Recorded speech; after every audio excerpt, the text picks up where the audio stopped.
Hello everyone, मैं हूं आपका C K sir Chandan Kumar Gupta, physics faculty at Potential and Concept Educations. और मैं लेके आया हूं आपके सामने नॉर्थ ईस्ट का सबसे पॉपुलर, सबसे preferred test series ANTS all north east test series, उसका CPT 2 यानी कि टेस्ट नंबर 2 जो था CPT का, उसका फिजिक्स का वीडियो सोल्यूशन। तो शुरू करते हैं सबसे पहले क्वेश्चन नंबर 1 के साथ। सबसे पहले पहला क्वेश्चन था the centre of mass of a body. बहुत सिंपल सा सवाल था। The centre of mass of a body, options आपके सामने दिए हुए हैं। Lies always at the geometrical centre, गलत। Lies always inside the body, ये भी गलत है। देखो, सेंटर ऑफ मास जो होता है किसी भी बॉडी का, वो डिपेंड करता है दो चीजों के ऊपर। एक तो बॉडी का शेप साइज कैसा है, और दूसरा डिपेंड करता है उसका मास डिस्ट्रीब्यूशन कैसा है। और उस हिसाब से हम सभी जानते हैं कि सेंटर ऑफ मास कभी बॉडी के अंदर भी लाई कर सकता है, कभी बॉडी के बाहर भी लाई कर सकता है। कोई जरूरी नहीं है कि हमेशा बॉडी के अंदर लाई करे। तो अगर इसके ऑप्शंस हम देखें तो लाइज ऑलवेज इनसाइड बॉडी गलत है। Lies always outside the body, ये भी गलत है, अंदर भी हो सकता है। मे लाई विद इन और आउटसाइड द बॉडी, बिल्कुल सही है। बॉडी के अंदर भी लाई कर सकता है और बॉडी के बाहर भी लाई कर सकता है। तो पहला क्वेश्चन का ऑप्शन हो जाएगा ऑप्शन नंबर डी। बहुत ही सिंपल सा सवाल।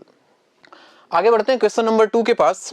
क्वेश्चन नंबर 2 आपको दिया हुआ है the XY coordinates of the centre of mass of uniform L shaped lamina. देखो, एक L शेप्ड लेमिना दिख रहा है आपके सामने, ऑफ मास 3 kg, 3 kg है। ये 2 मीटर, ये 2 मीटर।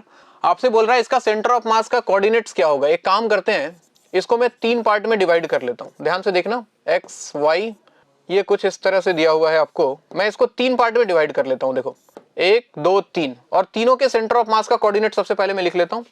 जैसे ये 2 मीटर है तो आधा कितना, 1 मीटर होगा। तो अगर इस वाले ये 1 मीटर होगा और ये भी 1 मीटर होगा, ये 1 मीटर होगा, ये 1 मीटर होगा। तो सबसे पहले इसका सेंटर ऑफ मास का अगर कोऑर्डिनेट हम देखें तो इसका सेंटर ऑफ मास का कोऑर्डिनेट, ये एक स्क्वायर हो गया, स्क्वायर का बीच में बिल्कुल लाई करेगा, तो इसका कोऑर्डिनेट होगा 1/2 1/2। इसके सेंटर ऑफ मास का अगर कोऑर्डिनेट देखें तो 1 + 1/2 दैट इज 3/2। तो x कोऑर्डिनेट हो गया और y कोऑर्डिनेट तो 1/2 ही रहेगा। और अगर इस बॉडी के सेंटर ऑफ मास का कोऑर्डिनेट देखें तो ये होगा 1/2 और ये y कोऑर्डिनेट हो जाएगा इसका 1 + 1/2 दैट इज 3/2, यानी कि 1/2, 3/2। तो 3 अलग अलग बॉडी मान लिया मैंने, 1 kg 1 kg का, 1 kg का, ये भी 1 kg है, ये भी 1 kg है, and this is also 1 kg। तो एक सिंपल सा कॉन्सेप्ट हम अप्लाई करते हैं। अगर x सेंटर ऑफ मास, इस बॉडी का अगर x कोऑर्डिनेट निकालना है सेंटर ऑफ मास का, तो मैं फॉर्मूला अप्लाई कर रहा हूं m1x1 + m2x2 + m3x3 divided by m1 + m2 + m3। और यहां से आप बहुत आसानी से इसका कोऑर्डिनेट निकाल सकते हो। मास सबका 1 kg है, 1 × x कोऑर्डिनेट सबका देख लो, इसका है 1/2 प्लस 1 × इसका x कोऑर्डिनेट कितना है 3/2 प्लस 1 × इसका x कोऑर्डिनेट कितना है 1/2 डिवाइडेड बाई 1 + 1 + 1। और अगर इसका वैल्यू आप चेक करो तो 1/2 + 3/2 + 1/2, 3 + 1 4, 4 + 1 5, ऊपर आ रहा है 5/2 और नीचे आ रहा है 3, तो ये वैल्यू आता है 5/6। यानी कि बॉडी, पूरे बॉडी का जो सेंटर ऑफ मास का x कोऑर्डिनेट होगा दैट इज 5/6। सिमिलरली अगर y कोऑर्डिनेट आप सेंटर ऑफ मास का निकालते हो तो आप फॉर्मूला लगाने वाले हो m1y1 + m2y2 + m3y3 divided by m1 + m2 + m3, जहां पे m1 m2 m3 का वैल्यू कितना है 1 kg है, और y1 y2 y3 आपको दिखाई दे रहा है 1/2 1/2 एंड 3/2। और अगर आप इसको सॉल्व करते हो तो इसका भी वैल्यू आपको मिलने वाला है 5/6। यानी कि इस पूरे बॉडी के सेंटर ऑफ मास का कोऑर्डिनेट क्या आने वाला है 5/6, 5/6। सो इसका करेक्ट आंसर हो जाएगा option number A, question number 2 के लिए। Let's move to next question. Question number 3 की अगर बात करें हम, क्वेश्चन नंबर 3 में आपको दिया है एक solid cylinder of mass m and radius r rotates about its axis with angular speed omega. एक सॉलिड सिलेंडर है जिसका मास m है, रेडियस r है, वो अपने एक्सिस के अबाउट एंगुलर स्पीड ओमेगा से रोटेट कर रहा है, तो इसका रोटेशनल काइनेटिक एनर्जी कितना होगा। आप हम सभी जानते हैं कि रोटेशनल काइनेटिक एनर्जी जो होता है इसका वैल्यू होता है ½ I⍵² के इक्वल। और अगर सॉलिड सिलेंडर की बात करें, सॉलिड सिलेंडर, डिस्क या फिर सॉलिड सिलेंडर, इन दोनों के लिए जो मोमेंट ऑफ इनर्शिया होता है दैट इज mr²/2। अगर मास पता है, रेडियस पता है तो अगर ये वैल्यू उठा के मैं यहाँ रख देता हूँ तो ये वैल्यू आता है ½ × mr²/2 × ω², और ये वैल्यू आपको मिलने वाला है 1/4 mr²ω², और ये वैल्यू आपको दिखाई दे रहा है ऑप्शन नंबर सी में, तो option number C is correct. आगे बढ़ते हैं क्वेश्चन नंबर 4 की तरफ। बोल रहा है कि the moment of inertia of solid sphere of mass m and radius r about a tangent to the sphere. देखना, एक सॉलिड स्फीयर है, इसके एक टेंजेंट के अबाउट, इसका मास m दिया है, रेडियस r दिया है, तो बोला कि इसके अबाउट इसका मोमेंट ऑफ इनर्शिया क्या होगा। यहाँ पे हम लगाने वाले हैं पैरेलल एक्सिस थ्योरम। इसके सेंटर ऑफ मास जो एक्सिस पास कर रहा है, इसका मोमेंट ऑफ इनर्शिया हम जानते हैं, इसको I0 बोलते हैं, इसका वैल्यू होता है 2/5 mr² के इक्वल। और मुझे इस एक्सिस के अबाउट मोमेंट ऑफ इनर्शिया निकालना है। तो इसके एक्सिस क्या है, पैरेलल है और कितने डिस्टेंस पे, r डिस्टेंस पे है। तो मैं लगा रहा हूं I इज इक्वल टू या फिर I dash equal to I naught plus M D square, और d की जगह पे क्या आने वाला है, r आने वाला है।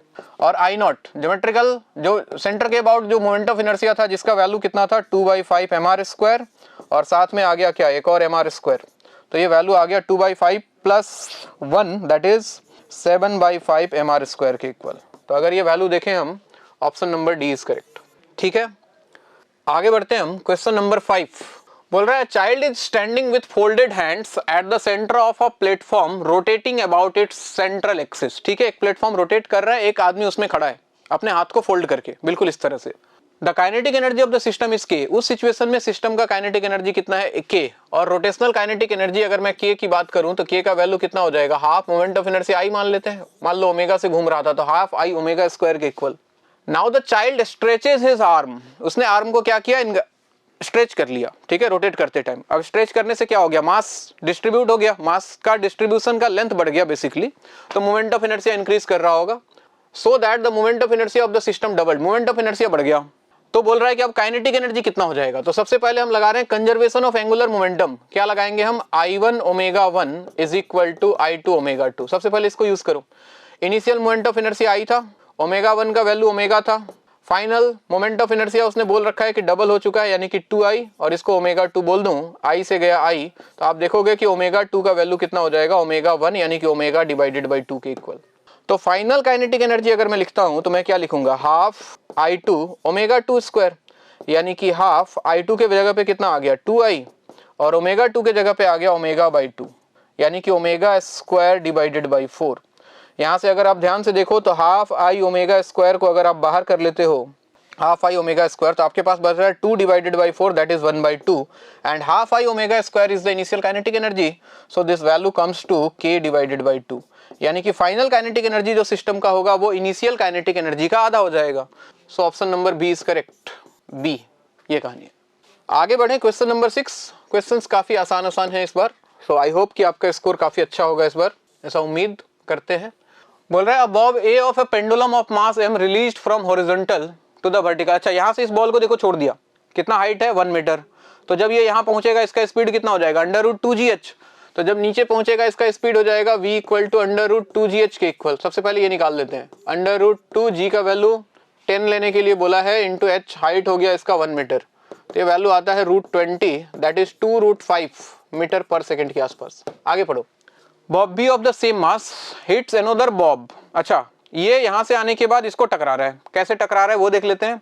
If the length of the pendulum is 1 मीटर, what is the speed with which bob B starts moving, neglect the size of the bobs and assume the collision to be elastic. अच्छा, perfectly elastic collision. अगर elastic collision है तो भाई जितने speed से आए उतने स्पीड से आ जाएगा, तो बी का स्पीड यही रहेगा 2√5, और 2√5 का वैल्यू देखें, √5 is basically 2 point something, so answer 4 point something आना चाहिए। एक ही ऑप्शन दिखाई दे रहा है, दिस इज अप्रोक्सीमेटली 4.47, आप कैलकुलेट कर लेना मीटर पर सेकेंड, इतना थोड़ा बहुत अप्रोक्सीमेशन चलता है। सो option number A is correct. तो क्वेश्चन दिखने में बड़ा है तो बहुत ही आसान। आगे बढ़ते हैं question number 7। A ball of mass m moving with a speed 2v0। देखिएगा, एक बॉल है मास m, ये जा रहा है किस स्पीड से, 2v0 से, collides head on with an identical ball at rest. अच्छा, ये किसी आइडेंटिकल बॉल से जाके टकराया, इसका भी मास m, इसका स्पीड 0 है, ये रेस्ट पे, और कोलिजन के बाद क्या हुआ, if E is the coefficient of restitution then what will be the ratio of velocity of two balls after collision. अच्छा, कोलिजन के बाद मान लो ये m वाला बॉल v1 से जा रहा है और दूसरा m वाला जो बॉल है वो v2 से जा रहा है। ठीक है, तो आपको v1/v2 का वैल्यू निकालना है। तो देखो, दो चीजें अप्लाई करते हैं। सबसे पहले तो अप्लाई करते हैं कोफिशिएंट ऑफ रेस्टिट्यूशन के बारे में अगर आपने सुना होगा तो ये होता है velocity of separation divided by velocity of approach. तो वेलोसिटी ऑफ सेपरेशन की बात करें तो मैं लिख रहा हूं v2 - v1 divided by velocity of approach को हम बोलते हैं u1 - u2। अगर इसका स्पीड u1 इसका u2 है तो this is basically u1 - u2 के इक्वल, यानी कि E का वैल्यू आ जाएगा v2 - v1 divided by u1 का वैल्यू आपको दिया हुआ था 2v0 माइनस u2 रेस्ट में था तो ये वैल्यू हो गया 0। यहां से एक रिलेशन मिलता है v2 - v1 equal to 2v0 into E, equation number 1। एक और रिलेशन चाहिए, v1 v2 अगर मुझे निकालना है तो मुझे एक और रिलेशन लेके आना होगा, और दूसरा रिलेशन मैं लगा रहा हूं कंजर्वेशन ऑफ मोमेंटम की बात कर लेते हैं। देखो, इनिशियली सिर्फ ये वाला बॉल मूव कर रहा था, ये तो रेस्ट पे था, तो इनिशियल मोमेंटम की बात करें तो mb से ये मिलेगा आपको m into two V naught, दूसरा कॉन्सेप्ट लगा रहा हूँ मोमेंटम वाला। और फाइनली ये भी मास m, ये v1 से जा रहा है, ये v2 से जा रहा है, तो फाइनल आपको मिलने वाला था mv1 plus mv2। m cancel हो जाता, आपको दूसरा रिलेशन मिलता v1 plus v2 equal to 2v0। Equation number 2। अब दो इक्वेशन, दो अननोन सॉल्व कर लेते हैं दोनों को। सबसे पहले मैंने दोनों को ऐड कर लिया, 1 प्लस 2। अगर मैं दोनों को ऐड करूं, देखो 1 और 2 को, तो v1 और v1 कैंसिल, आपको मिलेगा 2v2 इक्वल टू RHS में देखो 2v0 कॉमन आ जाएगा, अंदर आएगा 1 प्लस ई, 2 से 2 कैंसिल, v2 का वैल्यू आ गया v0 इंटू 1 प्लस ई, एक वैल्यू आ गया। एक काम करते हैं, दोनों को सब्ट्रैक्ट कर लेते हैं, 1 और 2 को, 1 माइनस 2। अगर 1 माइनस 2 कर लूं मैं तो देखो v2 कैंसिल हो जाएगा इस बार, ठीक है, या फिर 2 माइनस 1 कर लो, चलो 2 माइनस 1, एक माइनस एक्स्ट्रा नहीं आएगा। इसमें से इसको सब्ट्रैक्ट करूं तो v2 कैंसिल, v1 और ये माइनस माइनस प्लस, ये हो गया तुम्हारा 2v1 इज इक्वल टू, इन दोनों से 2v0 वापस कॉमन, अंदर आएगा कितना 1 माइनस ई, 2 से 2 कैंसिल हुआ, v1 का वैल्यू आ जाएगा कितना v0 इंटू 1 माइनस ई। और आपसे बोला था कोलिजन के बाद दोनों के स्पीड्स का रेशियो यानी कि v1 बाई v2 का वैल्यू निकालना था। तो दोनों को अगर आप डिवाइड कर देते हो तो आपको मिलता है v0 कैंसिल हो जाएगा, 1 minus E divided by 1 plus E. और अगर इस ऑप्शन को देखें तो ऑप्शन नंबर ए सही बैठता है इसके लिए, so answer is A, 1 minus E divide by 1 plus E, क्योंकि आपसे पूछा गया था what will be the ratio of velocity of two balls after collision, यानी कि v1 बाई v2 का वैल्यू। ठीक है, थोड़ा सा बढ़िया सवाल, बट सिंपल सवाल, बेसिक सवाल बिल्कुल। Question number 8। क्वेश्चन नंबर 8 की बात करें तो स्टेटमेंट वाले सवाल हैं, चलो पढ़ के आंसर करते हैं। सबसे पहले बोल रहा है consider the following statements A and B and identify the correct choice in the given answers.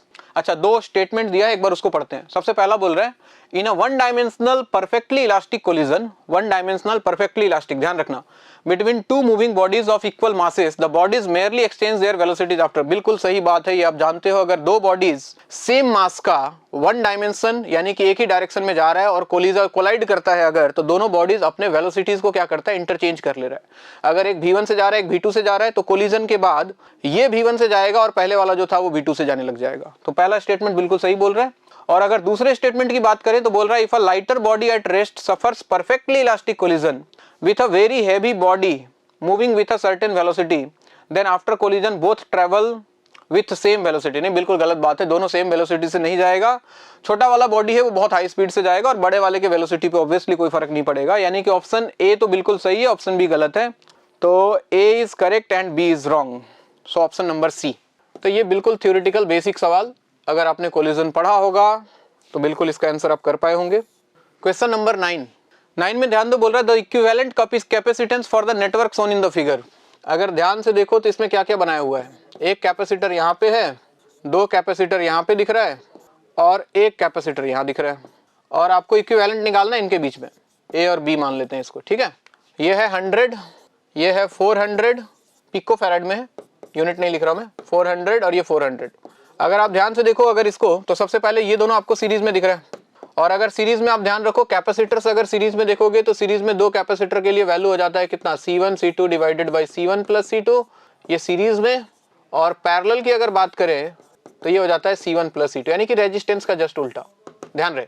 तो सीरीज में 400 का वैल्यू रखोगे तो ऑब्वियसली आधा हो जाएगा, तो ये वैल्यू हो गया 200, ये हो गया 200, और ये 200 और ये 100 देखो आपस में सीरीज में आ जाएगा, सॉरी पैरेलल में आ जाएगा। 200 और 100 आपस में क्या आ गया, इन दोनों के बदले 200 आ गया, 200 और 100 पैरेलल में ऐड हो जाएगा, तो इन तीनों के बदले कितना आ गया वैल्यू, 200 प्लस 100 यानी कि 300, और 300 के साथ ये 400 आप देखो ध्यान से वापस से सीरीज में बनने वाला है, यानी कि इनके जगह पे कितना आ गया, एक कैपेसिटर आ गया कितने का, 200 प्लस 100 300 का, और एक कैपेसिटर यहाँ पे लगा है 400 का, ऐसा कुछ कहानी है। और दोनों सीरीज में आ चुका है, अगर सीरीज में आ चुका है तो ये हो जाएगा तुम्हारा 300 into 400 divided by 300 plus 400 that is 700, 20 खा गया, ये वैल्यू आ रहा है 1200/7 पिको फैरेड के आसपास। तो ये वैल्यू देखो 1200/7, option number A is correct. ठीक है, आसान सा सवाल। Question number 10। अच्छा, कैपेसिटर में इस तरह के सवाल बड़े पॉपुलर है ना, नीट ने इसमें कम से कम 4 से 5 बार ये सवाल पूछा है, तो ध्यान से पढ़ते हैं एक बार और समझने की कोशिश करते हैं क्या हो रहा है।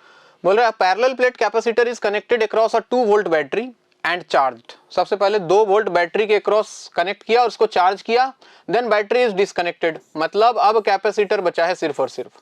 कैपेसिटर से बैटरी को हटा दिया हमने और ये चार्ज हो चुका है प्लस माइनस मान लो 2 वोल्ट से, 2 वोल्ट से चार्ज हो चुका है। बैटरी को डिस्कनेक्ट कर दिया यानी कि आइसोलेटेड कैपेसिटर बना दिया। और जैसे ही कैपेसिटर आइसोलेटेड हुआ, ध्यान रहे एक चीज जो नहीं बदलता है वो है चार्ज, क्योंकि चार्ज के फ्लो करने का रास्ता खत्म हो गया तो चार्ज कांस्टेंट रहता है। ठीक है, मैं सारी बातें बता देता हूं एक बार। चार्ज होता है कांस्टेंट। कैपेसिटेंस, अगर तुम इसमें क्या करते हो, अगर तुमने कोई डाइलेक्ट्रिक डाल दिया, लेट अस अज्यूम आपने इसके अंदर कोई डाइलेक्ट्रिक भर दिया जिसका डाइलेक्ट्रिक कांस्टेंट कुछ के था, तो इसका कैपेसिटेंस बढ़ जाएगा, कैपेसिटेंस इंक्रीज हो जाएगा और ये हो जाएगा के टाइम्स, यानी कि नया कैपेसिटेंस जो होगा इसका के सी हो जाएगा, अगर पहले सी था तो कैपेसिटेंस बढ़ जाएगा। इलेक्ट्रिक फील्ड डिक्रीज कर जाता है, इलेक्ट्रिक फील्ड घटेगा और इलेक्ट्रिक फील्ड हो जाता है कितना, के टाइम्स डिक्रीज कर जाता है, यानी कि पहले अगर सिग्मा बाई एप्सिलॉन नॉट था, यानी कि ई बाई के बोल देता हूं, ऐसा कुछ कहानी होता है। इलेक्ट्रिक फील्ड घटता है तो पोटेंशियल डिफरेंस भी घटेगा, क्योंकि V इक्वल टू ईडी से दोनों डायरेक्टली प्रोपोर्शनल है। इलेक्ट्रिक फील्ड घटेगा तो पोटेंशियल भी घटेगा। एनर्जी में क्या होगा, एनर्जी के साथ, एनर्जी का फॉर्मूला याद करो, half C V square, half C V square, ये एनर्जी का वैल्यू, या फिर क्यू स्क्वायर बाई 2c से भी समझ सकते हो, चार्ज से भी समझ सकते हो, Q square by 2c। Charge तो कांस्टेंट है लेकिन कैपेसिटेंस क्या हो चुका है, कैपेसिटेंस तो बढ़ गया है, तो कैपेसिटेंस अगर बढ़ जाएगा तो ये के टाइम सी हो जाएगा, यानी कि एनर्जी, ध्यान से देखो, घट गया, नीचे के का फैक्टर आ गया, यानी कि एनर्जी डिक्रीज करता है। एनर्जी घटता है, इलेक्ट्रिक फील्ड घटता है, कैपेसिटेंस बढ़ता है, चार्ज कांस्टेंट रहता है। अब ऑप्शंस पढ़ते हैं। The battery is then disconnected and a glass slab is, मतलब dielectric is introduced between the plates. Which of the following pairs of quantities decreases? कौन कौन घटेगा? चार्ज एंड पोटेंशियल डिफरेंस गलत, चार्ज तो कांस्टेंट है। Potential difference and energy stored, potential difference बिल्कुल घटता है, एनर्जी स्टोर्ड भी घटता है, option number B is correct. Energy stored and capacitance, नहीं कैपेसिटेंस इंक्रीज करता है, घटता नहीं है, कैपेसिटेंस बढ़ता है, तो ये कैपेसिटेंस वाला ऑप्शन तो होगा ही नहीं। ठीक है, तो ये बातों का ध्यान रखना, बिल्कुल बेसिक सवाल है और इससे सवाल नीट पूछता जरूर है। Question number 11, two identical capacitors have the same capacitance C one. अच्छा, अगेन एक बहुत पॉपुलर सवाल जिसपे नीट 4 से 5 बार बिल्कुल सवाल इस पे पूछा है। Two identical capacitors have the same capacitance C, capacitance दोनों का सेम है। One of them is charge to potential V1 and other to V2, एक V1 से एक V2 से। The negative ends of the capacitors are connected together, when positive ends are also connected then decrease in energy of the combined system. System का energy कितना decrease कर जाएगा, आइए सोचते हैं जरा। एक कैपेसिटर है C, दूसरा कैपेसिटर है C, दोनों मान लो यहाँ प्लस माइनस, ठीक है, ऐसे कनेक्ट कर दिया, निगेटिव वाले को एक साथ, पॉजिटिव वाले को एक साथ। तो आपसे बोला कि जब कनेक्ट कर दिया इनको, एक के क्रॉस पोटेंशियल डिफरेंस V1 था, एक में V2 था, तो बोला कनेक्ट करने के पहले V1 V2 था, कनेक्ट कर दिया तो सबसे पहले पहला चीज जो आपसे पूछता है वो पूछता है कि पोटेंशियल डिफरेंस कितना होगा कॉमन, और ये शायद आपको पता हो, कॉमन पोटेंशियल डिफरेंस होता है C1 V1 plus C2 V2 divide by C1 plus C2 से निकाल सकते हैं हम। C1 C है, V1 दिया हुआ है, C2 C है, V2 दिया हुआ है, divide by C plus C। यहाँ से देखो तो C common, V1 plus V2 divided by 2C, C से C कैंसिल, ये वैल्यू आता है V1 plus V2 by 2। This is final potential difference. अब दोनों के क्रॉस पोटेंशियल डिफरेंस ये रहेगा। तो बोला एनर्जी कितना डिक्रीज कर गया, तो सबसे पहले एनर्जी डिक्रीज निकालने के लिए, या फिर ये भी पूछ सकता है कि हीट प्रोड्यूस्ड सिस्टम में कितना हुआ, दोनों एक ही बातें हैं। तो उसके लिए आप चेंज इन एनर्जी निकाल लो, change in energy, initial energy minus final energy निकाल लो सिस्टम का। इनिशियल एनर्जी दोनों कैपेसिटर्स का half C V1 square plus half C V2 square, ये इनिशियल एनर्जी।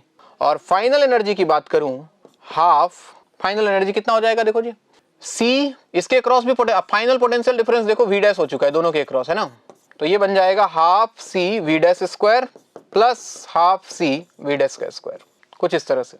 अब V डैश का वैल्यू निकाल चुके हो, अब चाहो तो सॉल्व करो इसको। देखिएगा यहाँ से देखो हाफ C कॉमन आ जाएगा, अंदर आएगा V1 square plus V2 square, ठीक है, माइनस हाफ C यहाँ से भी कॉमन, अंदर आएगा कितना V डैश का स्क्वायर, हाफ C कॉमन कर लोगे तो V dash square plus V dash square, यानी कि 2 टाइम्स V डैश का स्क्वायर, और V डैश का वैल्यू ये रहा, यानी कि V1 plus V2 divided by 2 whole square. अब बाकी जो बचता है थोड़ा सा कैलकुलेशन, इसको सॉल्व करना, सॉल्व कर सकते हो बिल्कुल चाहो तो। हाफ C अगर हम चाहें तो दोनों से कॉमन कर लें, नेक्स्ट पेज जाना पड़ेगा मुझे। हाफ C कॉमन करूंगा, हाफ C दोनों से कॉमन किया तो यहाँ पे मिल रहा है V1 square plus V2 square minus, इसमें क्या मिल रहा है, यहाँ से हाफ C कॉमन कर लूंगा तो देखो V1 plus V2 whole square divided by 4, एक 2 कैंसिल हो जाएगा, तो आपके पास मिलेगा V1 plus V2 whole square divide by 2, V1 plus V2 whole square divided by 2। इसको सॉल्व करना कोई खास बड़ी बात तो है नहीं, आप निकाल सकते हो। 2 चाहो तो एलसीएम ले लो, बाहर निकाल लो, 2 बाहर आके बन जाएगा 1/4C, ये 2 टाइम्स हो जाएगा 2V1 square plus 2V2 square, और यहाँ पे देखो होल स्क्वायर तो ब्रेक कर दो, तो minus V1 square minus V2 square minus 2V1 V2, ऐसा कुछ वैल्यू बनेगा। तो ये बन जाएगा 1/4c into 2v1 minus v1, यानी कि v1 square plus v2 square minus 2v1 v2। और ध्यान से देखो तो ये v1 minus v2 whole square बन रहा है। So 1/4c into v1 minus v2 whole square. ये रहा हीट प्रोड्यूस्ड या फिर कितना एनर्जी डिक्रीज हो गया सिस्टम का, 1/4c v1 minus v2 whole square. Option number C is correct. ठीक है बात। तो काफी बढ़िया और इंपॉर्टेंट सवाल, ध्यान रहे। क्वेश्चन नंबर 12, सिंपल सा सवाल दिख रहा है। The total energy stored in condenser system shown in the figure will be. इसका इक्विवेलेंट निकाल लो। सी इक्विवेलेंट कितना आ जाएगा, डायग्राम देखो 6 और 3 सीरीज में है। सीरीज में है तो 6 इंटू 3/6 प्लस 3 यानी कि 18/9 2, और 2 के साथ 2 पैरेलल में है तो 2 प्लस 2 4 माइक्रोफेरेड आ गया। तो एनर्जी कितना आ जाएगा, हाफ सी वी स्क्वायर से हाफ सी हो गया 4 और वी हो गया 2 का स्क्वायर। 2 से 2 गया 8 और माइक्रो में था तो माइक्रो जूल आ जाएगा, 8 माइक्रो जूल। बहुत सिंपल सा सवाल, option number A. Question number 13 देखिए, a circular loop of radius R carrying current I is placed in a uniform magnetic field B. ध्यान से देखो, एक सर्कुलर लूप है, रेडियस इसका आर है, करंट जा रहा है इसमें आई। इसको मान लो किसी मैग्नेटिक फील्ड में रख दिया है परपेंडिकुलर इसके, ये मैग्नेटिक फील्ड बी है। The force on the loop is, अच्छा इस पे फोर्स कितना लगेगा ये पूछ रहे हैं। फोर्स आपने पढ़ा होगा, मैग्नेटिक फोर्स का वैल्यू किसी करंट कैरिंग लूप के ऊपर BIL होता है। और अगर स्ट्रेट लूप ना हो तो हम इसको L इफेक्टिव से डिनोट करते हैं। L इफेक्टिव का मतलब होता है लूप का डिस्प्लेसमेंट या फिर इनिशियल और फाइनल पॉइंट के बीच का डिस्टेंस। और कभी भी अगर क्लोज्ड लूप आ जाए बच्चों तो L इफेक्टिव का वैल्यू 0 हो जाता है, और L इफेक्टिव 0 होने के कारण फोर्स 0 बोल सकते हो। या फिर एक दूसरा तरीका है सोचने का, लूप का कोई हिस्सा काट के देख लो, कोई भी पोर्शन, जैसे यहाँ पे ले लिया छोटा सा पोर्शन। अगर इस वाले पोर्शन पे मैं देखूं करंट ऊपर जा रहा है, मैग्नेटिक फील्ड अंदर है, तो इस पे फोर्स लगेगा लेफ्ट की तरफ।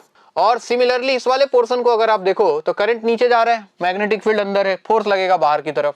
तो ये दोनों फोर्स एक दूसरे को कैंसिल कर देगा। सिमिलरली इसके हर पोर्शन पे जो फोर्स लगेगा ना, उसके अपोजिट डायरेक्शन में एक फोर्स अवेलेबल होगा, यानी कि सारे फोर्सेस क्या करेंगे, एक दूसरे को कैंसिल आउट कर देंगे। और नेट फोर्स कितना आने वाला है, 0। तो किसी क्लोज, ऐसे दिमाग में रखो, किसी क्लोज लूप को अगर यूनिफॉर्म मैग्नेटिक फील्ड में रख दिया तो उसके ऊपर नेट फोर्स हमेशा कितना आने वाला है, 0 आने वाला है। यूनिफॉर्म मैग्नेटिक फील्ड कंडीशन बिल्कुल कंपलसरी है। अगर ये वेरिएबल मैग्नेटिक फील्ड होगा तो फोर्स ऑब्वियस सी बात है हर पॉइंट पे अलग अलग हो जाएगा, तो इस बात का ध्यान रहे। तो इस क्वेश्चन का आंसर कितना हो जाएगा, ऑप्शन नंबर हो जाएगा इसका डी। चलिए जी, क्वेश्चन नंबर 14। क्वेश्चन नंबर 14 बोल रहा है कि 2 alpha particles have the ratio of velocity. देखो 2 अल्फा पार्टिकल है, इनका वेलोसिटी का रेशियो दिया है कितना, 3:2। On entering the field if they move in different circular path then the ratio of their radii. ये वही वाला कहानी है, चार्ज पार्टिकल को मैग्नेटिक फील्ड के परपेंडिकुलर फेंक दिया तो वो क्या करता है, गोल गोल घूमता है। और उसका रेडियस हम सभी जानते हैं, रेडियस जो होता है उसका mv/qb के इक्वल है। अब दोनों अल्फा पार्टिकल है तो दोनों का मास सेम होगा, दोनों का चार्ज सेम होगा, मैग्नेटिक फील्ड सेम है।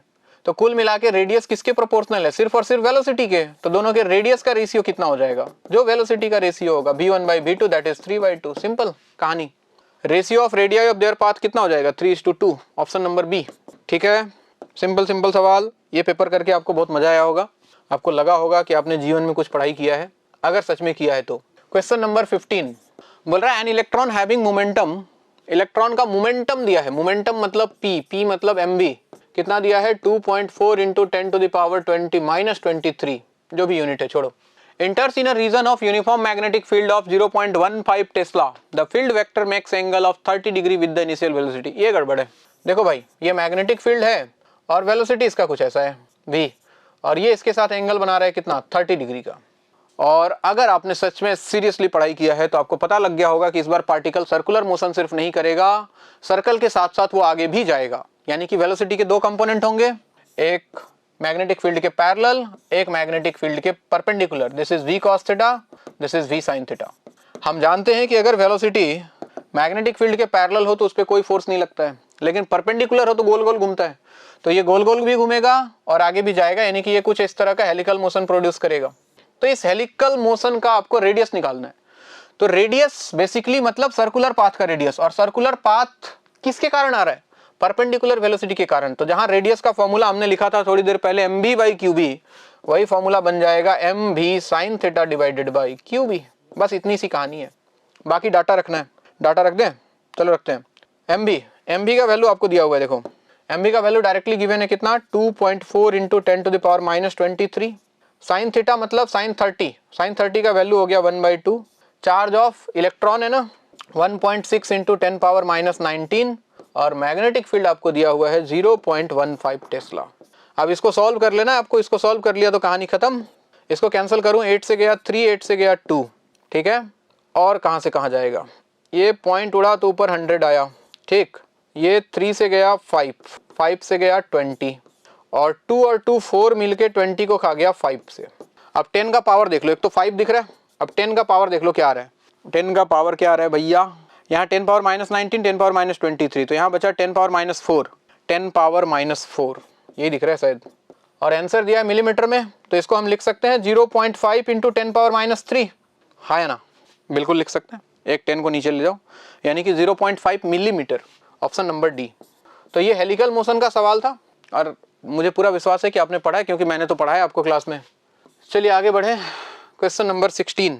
क्वेश्चन नंबर 16 की बात करें, बोल रहा है proton, neutron and an alpha particle with same kinetic energy enters perpendicularly in a uniform magnetic field, then the ratio of radii of their circular path। आ जाओ kinetic energy के term में, देखो रेडियस का फॉर्मूला, एक तो mv by QB, mv को momentum लिख सकते हो p बाई क्यूबी, मोमेंटम को √2m काइनेटिक एनर्जी लिख सकते हो डिवाइडेड बाई क्यूबी।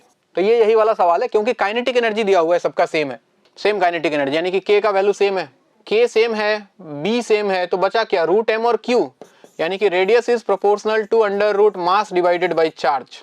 अब ये रेशियो देखना है, तो रेशियो किसका किसका, प्रोटॉन का, न्यूट्रॉन का, और साथ में अल्फा पार्टिकल का। प्रोटॉन का मास को m मान लेते हैं चलो थोड़ी देर के लिए, और चार्ज को e बोल देता हूँ, चार्ज ऑफ प्रोटॉन। न्यूट्रॉन की अगर बात करें तो मास डबल, तो m की जगह आ गया 2m, लेकिन चार्ज सेम, यहाँ पे e। और अगर अल्फा पार्टिकल की बात करें तो मास हो जाएगा इसका 4 गुना, यानी कि 4m, और चार्ज हो गया double 2e। √m by e सबसे कैंसिल, यहाँ बचा 1, यहाँ बचा √2, और यहाँ देखो 4 बाहर आएगा तो 2, 2 बाई 2, यहाँ भी 1, 1:√2:1, यानी कि प्रोटॉन और अल्फा पार्टिकल का रेडियस सेम होगा, न्यूट्रॉन का ज्यादा होगा, ऐसा बोल सकते हो आप। 1√2:1, option number C is correct. तो ये भी वही सर्कुलर मोशन वाले सवाल सारे, चार्ज पार्टिकल को मैग्नेटिक फील्ड में फेंकने वाले सवाल। क्वेश्चन नंबर 17 बोल रहा है current I is flowing through a loop, the direction of current दिख रहा है। अच्छा देखो जी, ये एक सर्कल का 3/4 पार्ट दिख रहा है, और ये 1/4 दिख रहा है।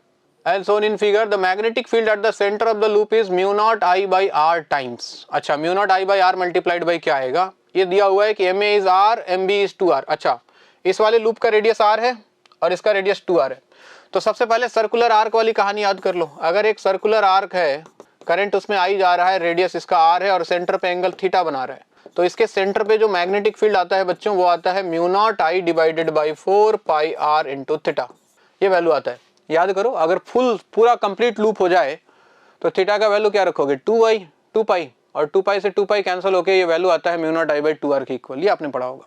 खैर आ जाओ, अगर इस वाले लूप की हम बात करते हैं, इस वाले लूप की, देखो इसके लिए सेंटर पे एंगल कितना बनेगा, 3π/2, ये वाला एंगल 3π/2, और ये वाले लूप की बात करें तो एंगल बनेगा π/2।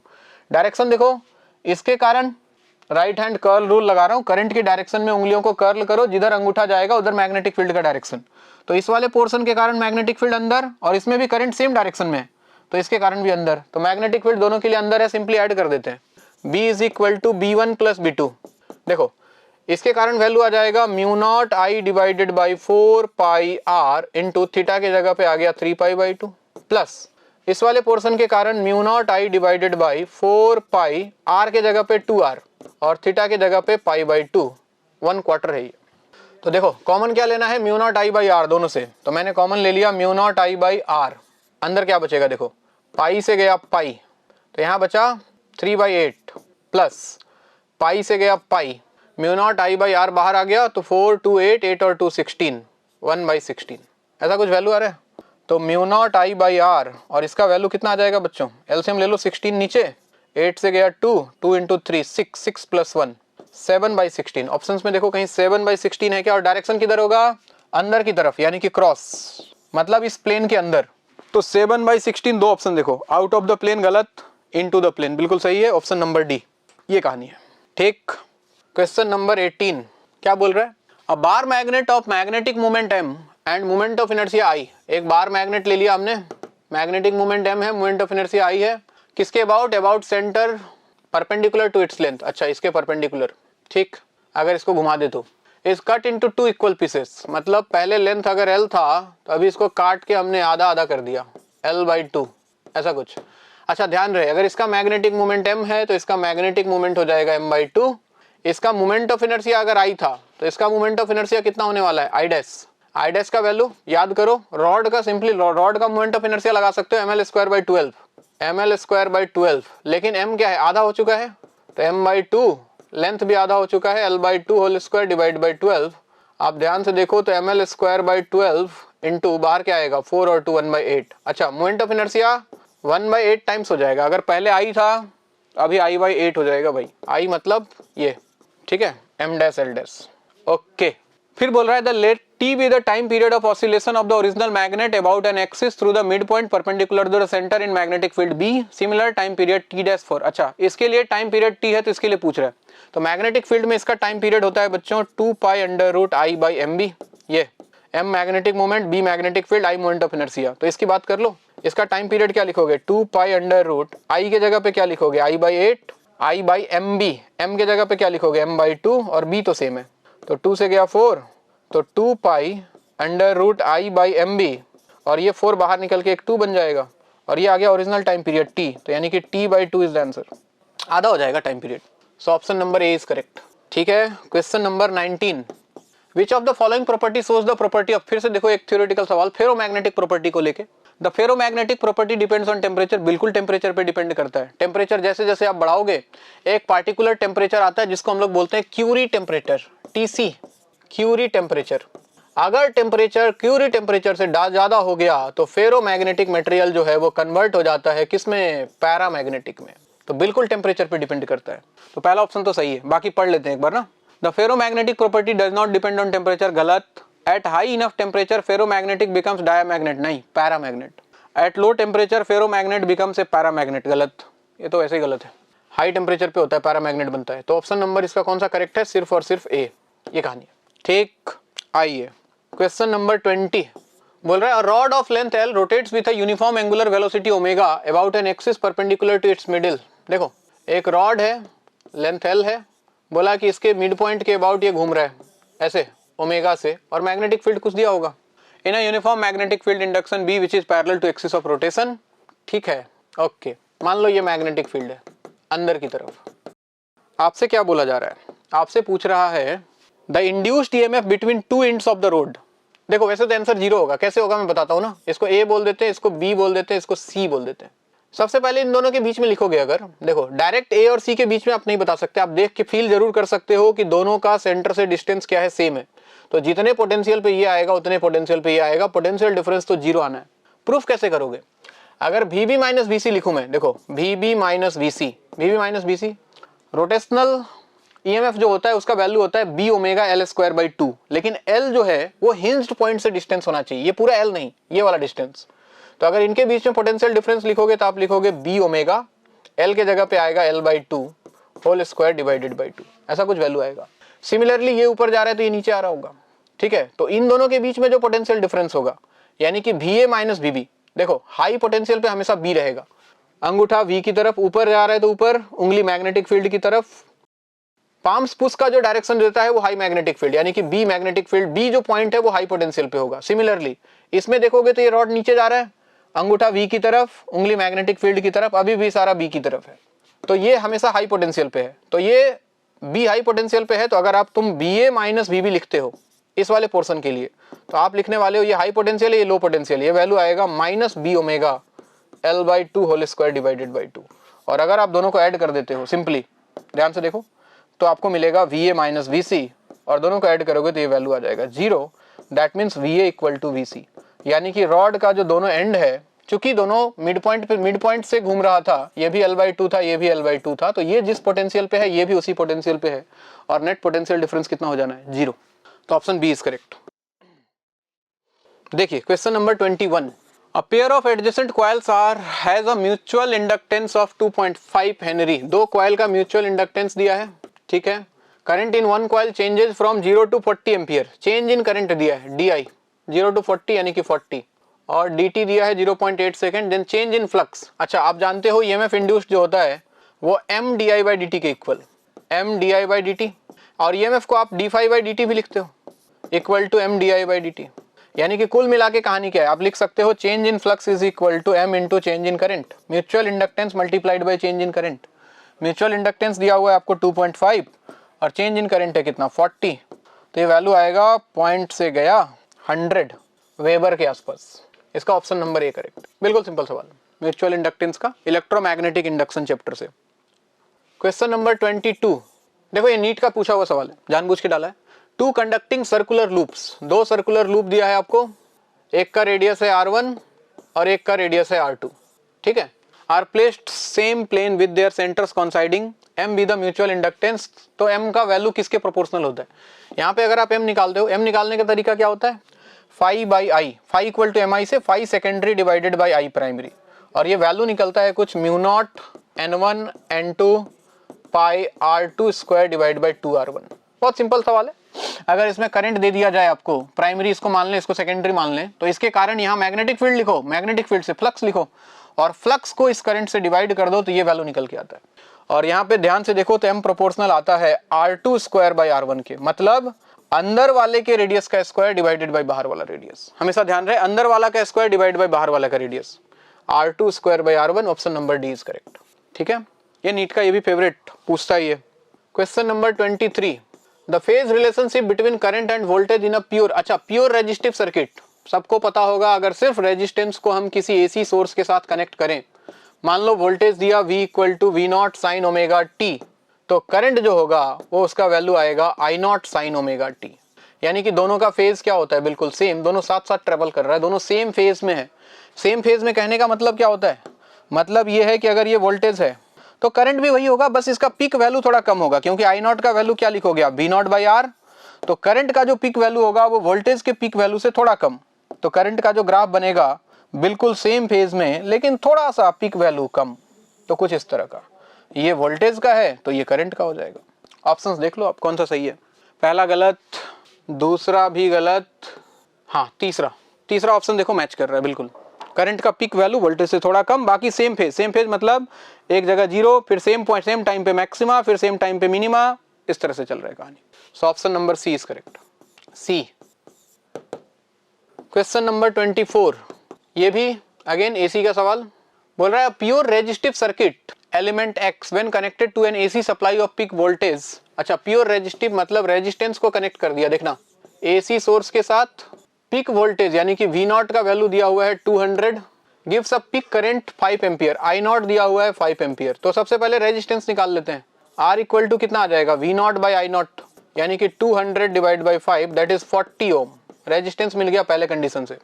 उसके बाद क्या बोल रहा है, second circuit element Y when connected to the same AC supply also gives the same value of peak current but the current lags by 90 degree. अब उसने ये नहीं बताया कि एलिमेंट कौन सा है, अभी आपको खुद सोचना है कि वो कौन सा एलिमेंट है जिसमें अगर एसी सप्लाई कनेक्ट करें तो करंट लैग करता है, यानी कि करंट पीछे चल रहा है पाई बाई 2 से। और अगर आपने पढ़ा है तो आपको पता होगा कि वोल्टेज लीड करता है इंडक्टर में या फिर करंट लैग करता है इंडक्टर में, यानी कि अगला जो सर्किट है वो एक इंडक्टिव सर्किट है और सेम सप्लाई कनेक्ट किया है, same supply 200 volt V not और सेम करंट मिला इसको, आई नॉट का वैल्यू कितना 5 एम्पियर। अब क्या लिखोगे आप लिखते हो यहाँ पे V not equal to I not into इसके रेजिस्टेंस को आर नहीं एक्सएल से डिनोट करते हैं, तो यहाँ से एक्सएल का वैल्यू आ जाएगा कितना V not by I not, यानी कि 200 डिवाइड बाई 5, यानी कि इंडक्टिव रिएक्टेंस का वैल्यू आ गया 40 ओम, इंडक्टर का नहीं इंडक्टिव रिएक्टेंस का value. Now if the series combination of x and y is connected to the same supply what will be the RMS value of current। अब बोला दोनों को एक साथ कनेक्ट कर दो, R और ये L एक साथ लगा दिया सेम सप्लाई से, सेम सप्लाई कहने का मतलब V नॉट का वैल्यू अभी भी 200 वोल्ट है, ये 40 ओम है, ये भी 40 ओम है, तो सबसे पहले Z निकाल लो, Z का वैल्यू आ जाएगा कितना under root R square plus XL square 40, तो ये वैल्यू आता है 40√2 का ओम, तो आई नॉट कितना आ जाएगा भाई V not by Z, V not हो गया 200 डिवाइडेड बाई 40√2, 40 से गया 5/√2, तो आई आर एम एस कितना आता है सभी को पता है, आई आर एम एस का वैल्यू होता है आई नॉट बाई √2, तो 5/√2 दैट इज 5/2 एम्पियर, तो आर एम एस करंट आ जाएगा 5/2 और ऑप्शंस देखो आपको दिखाई दे रहा है ऑप्शन नंबर सी, ये कहानी है। तो सिंपल सा सवाल है, कुछ खास माथा मारने वाला सवाल तो है नहीं। क्वेश्चन नंबर 25 देखो जी, एक एलसीआर सर्किट दिख रहा है, पावर फैक्टर पूछ रहा है, पावर फैक्टर मतलब R/Z cos फाई। देखो एक्सएल के साथ एक और रेजिस्टेंस है, तो एक काम करो ये रेजिस्टेंस और ये रेजिस्टेंस सीरीज में है, इनको एक साथ बना लेना, तो रेजिस्टेंस टोटल आ जाएगा 40 40 80। इसको ऐसे बना रहा हूं मैं, आर एल सी। ये लो, ये दिया है 220 वोल्ट, ये दिया है 50 हर्ट्ज। रेजिस्टेंस आ गया टोटल कितना, 40 ओम। एक्सएल और एक्सी आपको दिया हुआ है, एक्सएल इज 100, एक्सी इज 40। ये है 100 ओम और एक्सी का वैल्यू दिया है आपको 40 ओम। ठीक, तो सबसे पहले क्या निकाल लें, जेड निकाल लेते हैं। जेड आ जाएगा under root R square plus, XL ज्यादा है तो XL minus XC whole square, यानी कि अंडर रूट में 40 का स्क्वायर प्लस 100 माइनस 40 60 का स्क्वायर, 100 माइनस 40 60 स्क्वायर। तो कितना आ जाएगा ये वैल्यू, सॉरी 40 नहीं ना, रेजिस्टेंस 40 प्लस 40 80, सॉरी दोनों को ऐड कर दिया है 80। तो ये आ गया तुम्हारा 80 का स्क्वायर, और 8 स्क्वायर प्लस 6 स्क्वायर 64 प्लस 36 110, ये वैल्यू आ जाएगा 100 ओम। ठीक, तो पावर फैक्टर क्या होता है, पावर फैक्टर होता है बच्चों cos फाई, जिसको हम लिखा करते हैं आर बाई जेड के इक्वल। आर का वैल्यू है 80 डिवाइड बाई जेड आ गया तुम्हारा 100। ये वैल्यू कुछ 0.8 दिख रहा है, अगर ऑप्शंस में दिख जाए तो सही मान ले, 0.8, ऑप्शन नंबर सी ये कहानी। ठीक है, आगे बढ़ते हैं question number 26। Step down transformer. Step down transformer मतलब जो कि हाई वोल्टेज को लो वोल्टेज आउटपुट में कन्वर्ट करता है, जो कि पावर प्लांट्स वगैरह में यूज होता है। स्टेप डाउन, सॉरी हमारे घरों में यूज होता है वो स्टेप डाउन है, जो हमारे कॉलोनी के बाहर लगा रहता है बिल्डिंग के किनारे। तो बोल रहा है step down transformer converts 11,000 to 220। ठीक है, primary coil has 6,000 turns, efficiency दिया है 60%, output power 9 kilowatt, input power पूछ रहा है। तो बड़ा सिंपल सवाल हो गया, देखो पी आउटपुट दिया हुआ है 9 किलोवाट, एफिशिएंसी दिया है 60%। एफिशिएंसी होता क्या है भाई, एफिशिएंसी होता है P output divide by P input, लगा लो। ये हो गया 60/100 इज इक्वल टू आउटपुट हो गया 9 किलोवाट, यानी कि 9 into 10 power 3 divided by P input. तो यहाँ से पी इनपुट कितना आ जाएगा, ये गया 9 इंटू 10 पावर 3, ये उधर जाएगा इंटू 10 डिवाइडेड बाई 6। तो 3 से गया 2, 3 से गया 3, 2 से गया 5, तो ये वैल्यू आएगा 3 into 5, 15 into 10 to the power 3, that is 15 kilowatt. ऐसा कहीं ऑप्शन दिख रहा है, ऑप्शन नंबर डी। बहुत सिंपल सवाल ट्रांसफार्मर से, बहुत सिंपल। इसमें और भी अच्छे सवाल बन सकते हैं लेकिन छोड़ो हटाओ। क्वेश्चन नंबर 27 बोल रहा है wavelength of microwaves is greater than. अच्छा, वेवलेंथ वाले सवाल हैं, तो वेवलेंथ वाले सवालों को देखो याद रखने का एक आसान तरीका मैंने बताया था। क्या बताया था, ये बहुत इंपॉर्टेंट है। मैं तो ऐसे याद रखा हूं, तुमको जैसे याद रखना है रख लेना। रानू मंडल I love you x girlfriend ना, एक्स गर्लफ्रेंड। बोलोगे सर ये क्या पढ़ा रहे हो आप, देखो याद रखने का तरीका है। Ranu, R for radio wave, एक बार इनको सीक्वेंस में सजा लेता हूं फिर बताता हूं। Radio, Mandal M for micro, I for infrared, L for L visible में आता है ना, विजिबल, तो इसको विजिबल बोल दे रहे हैं, VIBGYOR visible. U for UV rays, ultraviolet, X for X rays and girlfriend for gamma ray. तो देखो याद रखने का तरीका है, मैंने ऐसे याद रखा है, तुम जैसे कंफर्टेबल हो वैसे याद रखो। Radio micro infra, Ranu Mandal I love you x girlfriend, radio micro infrared visible ultraviolet X ray gamma ray. याद रखने का तरीका थोड़ा सा फनी है। बोलोगे सर रानू मंडल को रानू मंडल को क्यों लेके आ गए, ऐसा कुछ नहीं है। रानू मंडल की जगह आप जिसको आप पसंद करते हो उसका नाम लिख लो, रानी मुखर्जी लिख सकते हो, रश्मिका मंदाना लिख सकते हो, या जो भी आपके मन में है, दैट डिपेंड्स ऑन यू, है ना। लड़की नहीं लड़कों का नाम लिख सकते हो, आपकी इच्छा। अब देखो एक सीक्वेंस जो याद करने लायक है, वो क्या याद करने लायक है कि सीक्वेंस में अगर हम लेफ्ट टू राइट जाएं तो एनर्जी बढ़ता है। एनर्जी बढ़ता है मतलब वेवलेंथ डिक्रीज करता है, ध्यान रहे, वेवलेंथ घटता है, एनर्जी बढ़ता है। तो फिलहाल हमारा सवाल जो था वो वेवलेंथ के ऊपर है। एक बार देखना, पहला ऑप्शन बोल रहा है wavelength of microwave is greater than ultraviolet. Micro यहाँ पे, ठीक है, अल्ट्रावायलेट यहाँ पे, और इधर वेवलेंथ घट रहा है, मतलब माइक्रो का ज्यादा होगा अल्ट्रा से, यानी कि ऑप्शन ए बिल्कुल सही है, करेक्ट। दूसरा ऑप्शन पढ़ते हैं, the wavelength of infrared rays is less than ultraviolet. Infra ultra, अब देखो इंफ्रा पहले आ रहा है मतलब इसका वेवलेंथ तो ज्यादा होगा, जबकि बोल रहा है कि लेसर देन, तो ये ऑप्शन गलत हो गया। थर्ड ऑप्शन देखो, wavelength of microwave is lesser than infrared. Micro infra, देख रहे हो माइक्रो पहले आ रहा है तो इसका वेवलेंथ ज्यादा होगा, तो ये भी गलत हो गया। और चौथा ऑप्शन देखो, gamma ray has shortest wavelength in the electromagnetic spectrum. सबसे लास्ट में गामा आ रहा है और गामा लास्ट में आ रहा है और वेवलेंथ डिक्रीज कर रहा है, मतलब इसका वेवलेंथ क्या होगा, सबसे कम, यानी कि बिल्कुल डी ऑप्शन करेक्ट है और ए ऑप्शन करेक्ट है। और ए और डी अगर करेक्ट है, अगर मैं ऑप्शन में जाऊं, ए और डी आपको कहां पे दिख रहा है, देखो ऑप्शन नंबर डी में, A and D R true. तो इसका ऑप्शन कौन सा सही होगा, ऑप्शन नंबर डी। तो याद रखने का एक सिंपल सा तरीका है, मैंने एक ट्रिक बना के रखा है, रानू मंडल I love you x girlfriend, क्योंकि इस पे नीट ने बहुत बार सवाल पूछा है। कभी वेवलेंथ को कंपेयर करवा लेगा, कभी फ्रीक्वेंसी को कंपेयर कराएगा, कभी एनर्जी को कंपेयर कराएगा। तो ध्यान रखने का तरीका है, रानू में आर जो आ रहा है रेडियो, मंडल में एम आ रहा है दैट इज माइक्रो, आई में इंफ्रारेड, लव लव मतलब visible, U for ultraviolet, X for X rays, girlfriend for gamma rays. और अगर लेफ्ट टू राइट जाएं तो वेवलेंथ डिक्रीज कर रहा है। ठीक है, बाकी आपकी इच्छा है, इसको मॉडिफाई करना है, आप अपने पसंदीदा लोगों का नाम डाल सकते हो, अपने गर्लफ्रेंड बॉयफ्रेंड का नाम जो भी आपको रखना आप यहाँ रख सकते हो। ठीक है, कोई दिक्कत नहीं। Question number 28, the electric field part of an electromagnetic wave in a medium is represented by EX0। देखो EY, वाई डायरेक्शन में इलेक्ट्रिक फील्ड क्या गिवन है आपको, 2.5 cos 2 pi into 10 to the power 6 radian per metre into T minus pi into 10 power -2x, ऐसा कुछ दिया हुआ है वैल्यू इलेक्ट्रिक फील्ड का।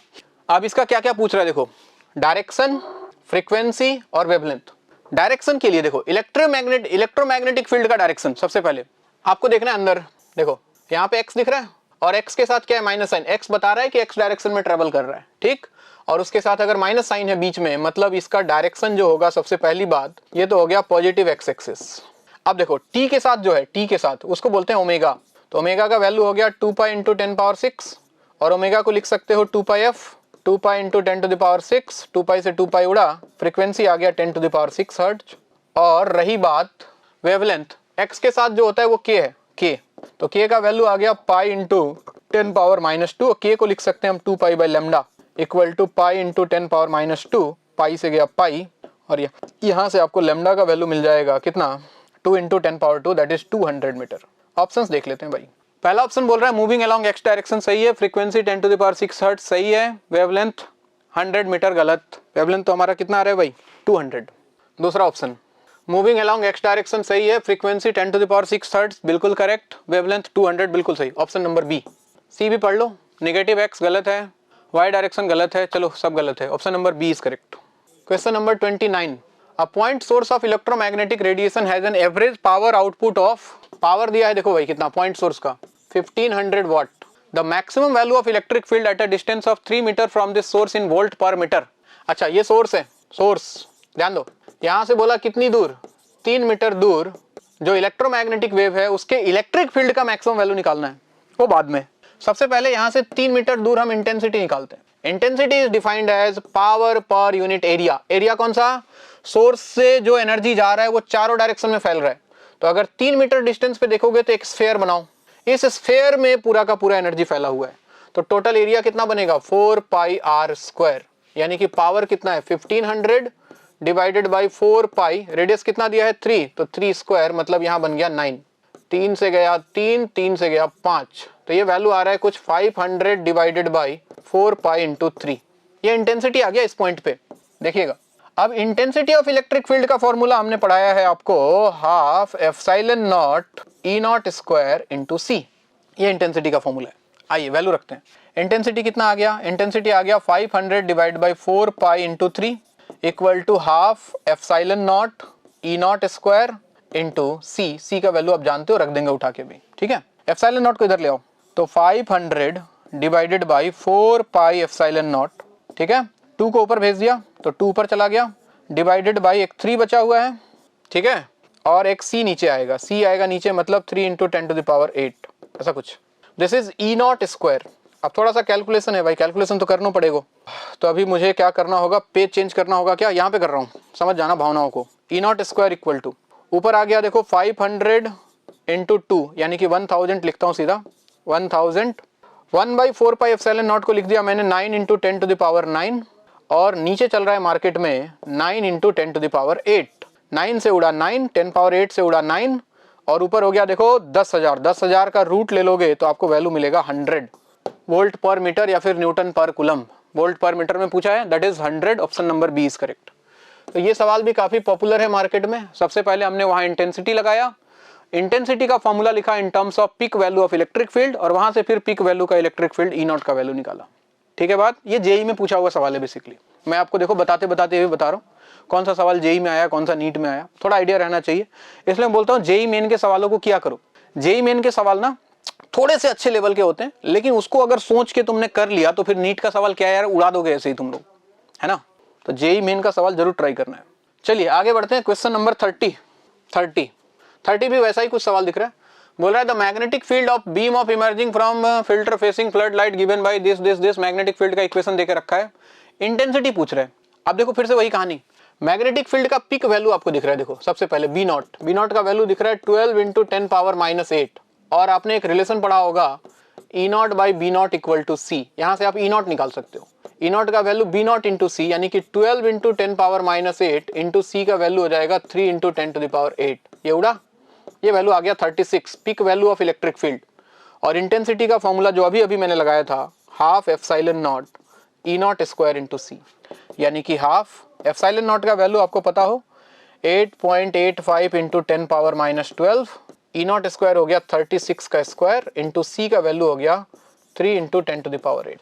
ये वैल्यू को आप कैलकुलेट करो तो मोटा मोटी आपको ये वैल्यू मिलेगा कितना, 1.71। एवरेज वैल्यू इसका निकल के आता है 1.71 वाट पर। मैंने कैलकुलेट करके रखा है, आप एक बार कैलकुलेट करके देख लेना, नहीं आएगा तो मुझे बताना, आना चाहिए वैसे। So option number A is correct, formula A लगेगा, आपकी इच्छा है। क्वेश्चन नंबर 31 हम जा रहे हैं धीरे धीरे मॉडर्न फिजिक्स की तरफ, फोटो इलेक्ट्रिक इफेक्ट की कहानी। बोल रहा है the photo electric threshold wavelength for silver is lambda naught. Silver के लिए थ्रेशोल्ड वेवलेंथ दिया है, मतलब मैक्सिमम जो लाइट गिर सकता है उसका वेवलेंथ लैम्डा नॉट हो सकता है, तभी आपका फोटो इलेक्ट्रॉन का इमिशन होगा। इससे ज्यादा गिराओगे तो फिर बाहर नहीं निकलेगा। The energy of electron ejected from surface of silver by an incident of wavelength lambda, lambda का वैल्यू बिल्कुल लेस देन लैम्डा नॉट दिया। आप जानते हो कि टोटल एनर्जी जो होता है वो दो पार्ट में डिवाइड होता है, एक तो work function of metal surface और साथ में काइनेटिक एनर्जी ऑफ इलेक्ट्रॉन में। ठीक है, तो आपसे काइनेटिक एनर्जी पूछ रहे हैं, तो काइनेटिक एनर्जी इक्वल टू क्या हो जाएगा, E - 5 इजेक्टेड इलेक्ट्रॉन का एनर्जी लिखते हैं hc बाई लैम्डा, जो गिरा उसका वेवलेंथ लैम्डा है। और वर्क फंक्शन किसके इक्वल होता है भाई, थ्रेशोल्ड के corresponding hc by lambda naught के इक्वल, मेटल के ऊपर डिपेंड करता है। This is hc by lambda naught, hc दोनों से कॉमन, अंदर आएगा 1 by lambda minus 1 by lambda naught, तो ये वैल्यू आ जाएगा hc into lambda naught minus lambda divide by lambda lambda naught. ऐसा कुछ आंसर दिखे तो सही है, hc into lambda naught minus lambda divide by lambda lambda naught, option number D. Simple सा सवाल आइंस्टाइन फोटो इलेक्ट्रिक इफेक्ट से। Question number 32 बोल रहा है for a certain metal incident frequency new is 5 times of threshold frequency new not. New का value दिया है कितना, 5 टाइम्स, बहुत बढ़िया, थ्रेशोल्ड फ्रीक्वेंसी है new not. And the maximum velocity of coming out of photo electrons is, velocity of electron दिया है 8 × 10⁻16 metre पर सेकेंड। बहुत बढ़िया, मतलब थ्रेशोल्ड फ्रीक्वेंसी का 5 गुना फ्रीक्वेंसी वाला जब लाइट गिरा मेटल पे, तो वहां से जो इलेक्ट्रॉन निकला, वो इलेक्ट्रॉन का स्पीड दिया हुआ है आपको कितना, 8 × 10⁻16 मीटर पर सेकेंड से जा रहा है वो। तो बोल रहा है कि अगर फ्रीक्वेंसी 2 न्यू नॉट के बराबर हो तो मैक्सिमम वेलोसिटी कितना है। एक काम करते हैं, फिर से वही इक्वेशन लिख रहा हूँ, E इक्वल टू मैंने क्या लिखा था, 5 + KE, यानी कि KE को हमने क्या लिखा था, KE को लिखा था हमने E - 5, सही है। KE को क्या लिख सकते हो, half mv² equal to E - 5। अब देखो 5 कांस्टेंट है, बदलता है एनर्जी फ्रीक्वेंसी बदलने से, और वेलोसिटी। तो दो अलग अलग रिलेशन के लिए अगर इसको डिवाइड कर दूं, अगर मैं ऐसा लिखूं half mv1² divided by half mv2², क्योंकि मास ऑफ इलेक्ट्रॉन तो सेम ही रहेगा, equal to E1 - 5 divided by E2 - 5, ऐसा लिखा जा सकता है। हाफ m कैंसल, तो v1² divide by v2² equal to E1 को क्या लिखोगे भाई, अब एनर्जी निकाल लेते हैं दोनों केस में ना, या फिर लिख लेते हैं सीधा, एनर्जी होता है h न्यू। तो पहला केस में जो फ्रीक्वेंसी था वो 5 न्यू नॉट के बराबर था, यानी कि h × 5 न्यू नॉट माइनस 5 हो जाएगा h न्यू नॉट, और दूसरे केस में एनर्जी 2 न्यू नॉट के बराबर है, तो h × 2 new not minus h new not. तो ये वैल्यू कितना आ गया भाई, 5 - 1 कितना हो गया, 4h new not divided by h new not, ये कैंसिल हो गया। तो यहाँ से देखो v1² बाई v2² 4 आ गया, मुझे v2² निकालना है सेकेंड केस में वेलोसिटी, तो v2² का वैल्यू आ जाएगा v1² डिवाइड बाई 4, यानी कि v2 का वैल्यू आ जाएगा कितना, v1 डिवाइडेड बाई 2, रूट ले लें अगर तो v1 कितना था, ये इसको 2 से डिवाइड कर दो, कितना आ जाएगा, 4 × 10⁻16 मीटर पर सेकेंड। ऐसा कुछ ऑप्शन दिख रहा है, 4 × 10⁻16, ओ सॉरी 6 था, मैंने 16 लिख दिया, I am sorry, printing error नहीं, विजिबल एरर 10⁻6 है तो यहाँ भी वैल्यू आएगा 10⁻6, 4 × 10⁻6, option number A is correct. ठीक है बात, सिंपल सवाल फोटो इलेक्ट्रिक इफेक्ट का ये भी। Question number 33, a light of wavelength 600 nanometre is incident on a metal surface When light of wavelength 400 nanometer is incident, the maximum kinetic energy of emitted photoelectrons is doubled. अच्छा सुनो कहानी को। बोला कि सबसे पहले 600 वेवलेंथ वाला लाइट गिराया, उसके बारे में कुछ नहीं बोला। बोला कि जब 400 का गिराया तो काइनेटिक एनर्जी डबल हो गया, यानी कि 600 वाले में अगर काइनेटिक एनर्जी k था तो 400 वाले में काइनेटिक एनर्जी कितना हो गया, 2k हो गया। बहुत बढ़िया। तो आपसे बोल रहा है कि work function of the metal surface. आइए पहला केस में एनर्जी निकालो, E1 हो जाएगा hc बाई लेमडा, यानी कि 1240 डिवाइडेड बाई नैनोमीटर में है तो 600, ये 0 से 0 गया, ये वैल्यू आएगा कितना, कितना आएगा भाई, ये हो गया तुम्हारा 12.4 डिवाइडेड बाई 6, यानी कि ये वैल्यू आएगा 2.06 इलेक्ट्रॉन वोल्ट के आसपास। और सेकंड केस में एनर्जी कितना आ जाएगा, 1240 divided by wavelength of light दिया है 400 नैनोमीटर, तो ये वैल्यू आएगा कितना, 3.1 इलेक्ट्रॉन वोल्ट के आसपास।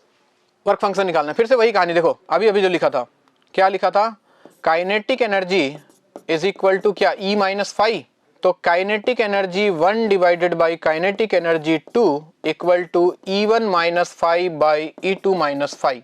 ध्यान दें, पहले केस में काइनेटिक एनर्जी k मान लेते हैं, दूसरे केस में काइनेटिक एनर्जी 2k हो चुका है। E1 का वैल्यू दिया है आपको 2.06 माइनस 5, E2 का वैल्यू निकाला हमने 3.1 माइनस 5, k से k उड़ा, इसको इधर लेके आओ, तो 3.1 माइनस 5 इज इक्वल टू 2 को अगर मैं RHS भेज दूं तो ये यहाँ जाके मल्टीप्लाई होके बन जाता है कितना, 4.12 माइनस 25, 5 को इधर लाओ, तो 25 माइनस 5 हो गया 5 इक्वल टू 4.12 माइनस 3.1, और ये वैल्यू मोटा मोटी आएगा कितना, 1.0 समथिंग, 1.03 या 04 जो भी आ रहा है, इतना इलेक्ट्रॉन वोल्ट के आसपास। Option number A is correct. तो सारे सवाल कुल मिला के मिलते जुलते एक जैसे। ठीक है बात।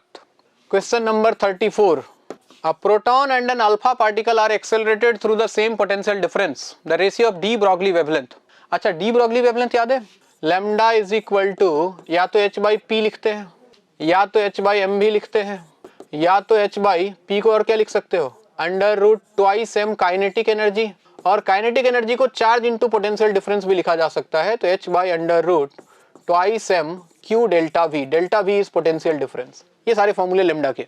डी ब्रॉगली वेवलेंथ आपसे क्या बोला है, प्रोटॉन है, अल्फा है, सेम पोटेंशियल डिफरेंस सेम दिया है, ये वाला वैल्यू।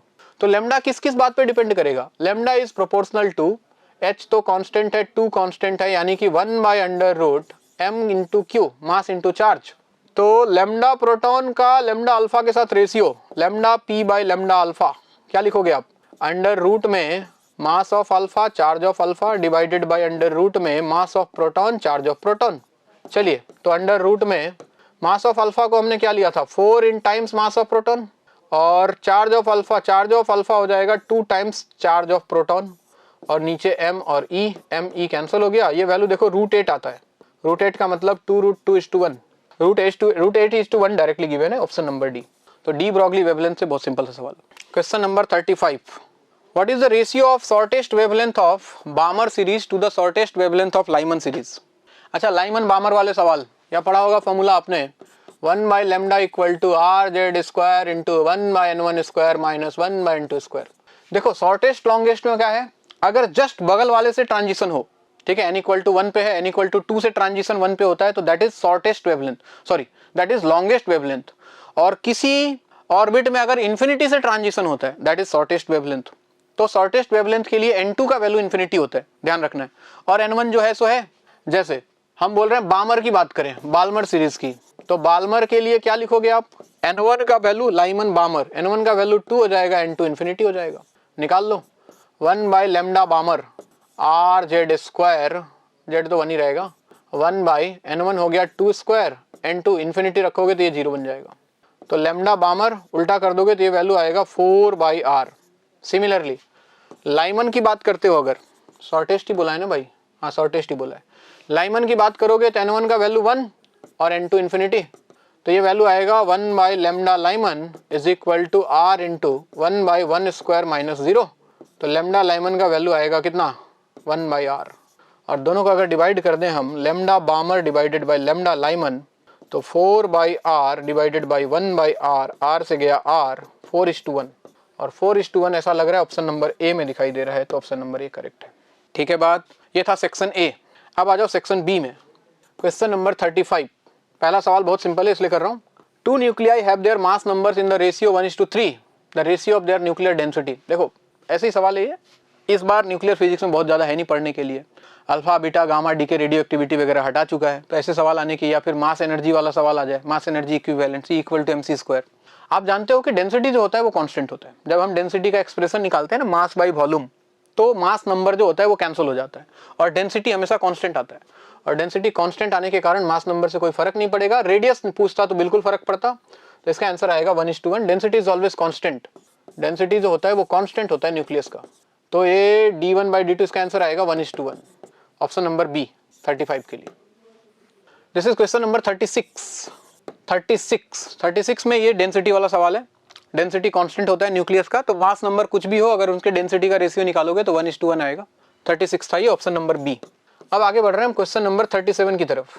37 थ्योरेटिकल सवाल है, ऐसे ही पढ़ के आंसर बता देता हूँ आपको मैं।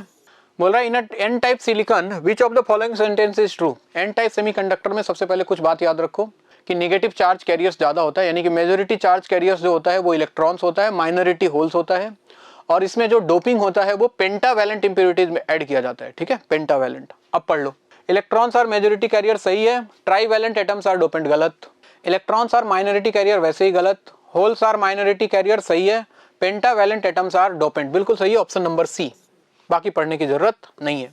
क्वेश्चन नंबर 38 बोला the circuit shown in the figure contains 2 diodes each with a forward resistance of, अच्छा फॉरवर्ड रेजिस्टेंस इनका दिया है 30 ohm and infinite backward, backward में कोई करंट नहीं जाएगा। If the battery is 3 volt the current through 50 ओम, यहाँ से करंट कितना जाएगा। तो सबसे पहले सर्किट को देख लो, कौन फॉरवर्ड कौन बैकवर्ड, ये पॉजिटिव ये निगेटिव, तो ये वाला हो गया फॉरवर्ड बायस D2 और D1 हो गया रिवर्स बायस, तो यहाँ से कोई करंट जाएगा नहीं, इसको भूल जाओ। फॉरवर्ड बायस में यहाँ पे एक रेजिस्टेंस D2 की जगह पे और लगा दो, तो 38 की बात कर रहा हूँ, D2 की जगह पे एक रेजिस्टेंस आ जाएगा कितना 30 ओम का, ये D2 है D2, और ये रेजिस्टेंस है तुम्हारा 70 ओम का, इधर एक 3 वोल्ट का बैटरी है और एक रेजिस्टेंस और है 50 ओम का। बस ये कहानी है, बाकी ऊपर वाला सर्किट कोई काम का नहीं है, ये कहानी है। तो आर इक्विवेलेंट कितना आ गया सर्किट का भाई, 70 + 30 100, 100 + 50 तीनों सीरीज में है 150 ओम, तो करंट कितना आ जाएगा 3 / 150। अब आंसर कितना दिया है 3 से गया 5, तो ये वैल्यू आ रहा है 1/50 एम्पियर, और 1/50 का मतलब होता है 0.02 एम्पियर का current. So option number C is correct. ठीक, question number 39 in the given circuit the current through, देखो ये वाला सर्किट किसका है, zener diode is used as a voltage stabiliser या फिर वोल्टेज रेगुलेटर, ये नाम सुना होगा आपने। तो ये वाला कहानी है, जब जीनर डायोड को हम लोग रिवर्स बायस में ऐड करते हैं तो उसका एक ब्रेकडाउन वोल्टेज होता है।